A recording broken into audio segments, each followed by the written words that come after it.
ప్రభుత్వం వచ్చిన 6 నెలల లోపలనే కరువు వచ్చింది. కరువు వచ్చిన తర్వాత రైతు ఆత్మహత్యలు పెరిగిపోయినాయి. చనిపోతున్న రైతుల పట్ల కొంచెం కూడా వాళ్ళు కారుణ్యం చూపించటం లేదు.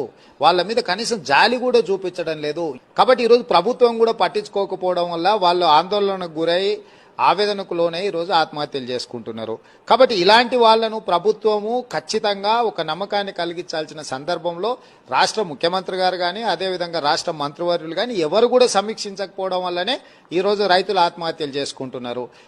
ఈ ఆత్మహత్యలకు కారణం రాష్ట్ర ప్రభుత్వమే ప్రధానమైన పాత్ర పోషిస్తుంది. కాబట్టి ఇవి ప్రభుత్వం చేస్తున్న హత్యలే అని చెప్పక తప్పదు.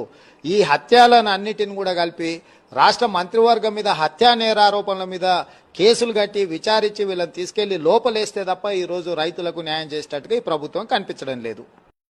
పేర్లు చెప్పమను, పేరు ఊర్లు ఇవ్వమను, నష్టపరిహారం ఇద్దాం. 200 నెంబర్ చెప్పుడు కాదు, పేర్లు వాళ్ళ వివరాలు ఇవ్వమను. తప్పకుండా ప్రభుత్వం నుంచి వాళ్ళని ఆదుకుందాం. సూటిగా నేను చంద్రశేఖరరావుని అడుగుతున్నా, ఏ రైతు ఏ ఊరు అతని వివరాలు మాకు పంపుండి నిజంగానే రైతులు చచ్చిపోయి ఉంటే చంద్రశేఖరరావు గారికి 48 గంటలు సమయం ఇస్తున్నా. చనిపోయిన రైతుల 200 మంది రైతుల వివరాలు ప్రభుత్వానికి నివేదిక రూపంలో ఇవ్వాల్సిందిగా నేను వారిని కోరుతున్నాను.